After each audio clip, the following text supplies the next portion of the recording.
5:43, we want to get back to breaking news this morning after reports of an explosion after a bar catches fire early this morning in Houston's Museum District. Our Michelle Choi was close by at Herman Park on another story when she heard a blast. She's there now live. And Michelle, earlier you said so far no injuries reported.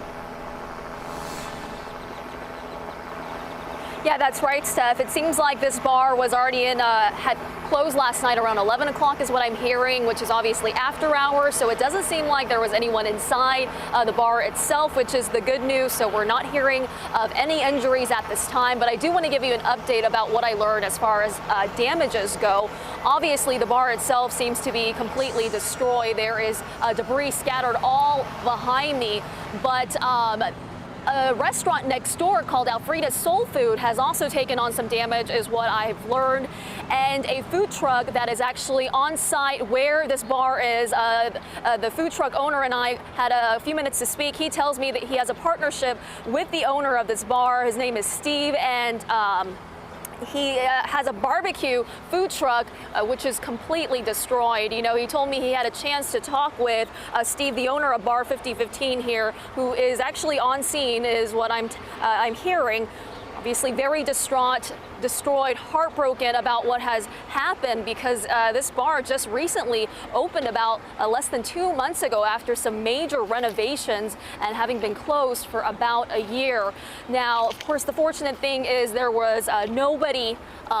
There were no customers at this time because, as I mentioned, the bar closed around 11 o'clock last night. So you can only imagine, had something like this happen, just the magnitude of what that would have been and just how tragic this would have been. So fortunately, after hours is when it happened. But going back to damages, yes, a couple of restaurants nearby have been, I see some damages around it. I also am hearing from people here on scene that nearby apartments are also seeing damage.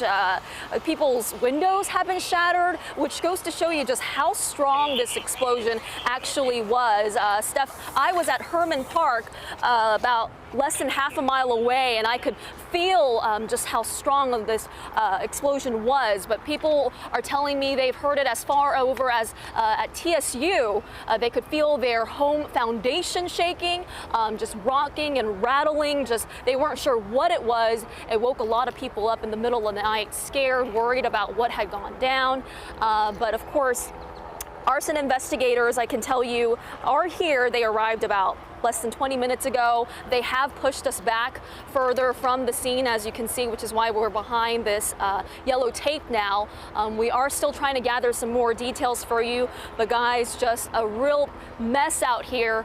But majority of the mess seems to be between Southmore Boulevard here on Alameda Road in the Museum District.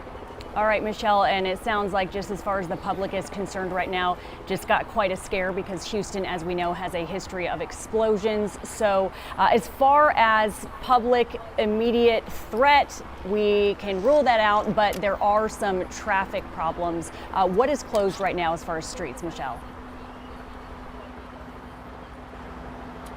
I can tell you Southmore Boulevard is closed, and then the street right after Southmore here on Alameda Road is also closed and sectioned off by police. I can't give you the exact name right now because I don't see it right in front of me, but I'll find out and let you know as soon as I do. But as I mentioned, Southmore Boulevard, Alameda Road, and the street right after Southmore, that is the kind of the circumference that they have taped off. Oh, guys, I believe it's called Wichita Street. So Wichita Street, Southmore Boulevard, and Alameda Road, that section is what's closed right now. Okay, an area to avoid. Michelle, thank you. We'll check in with you in just a few more minutes. For now, we're going to send it over to Xavier.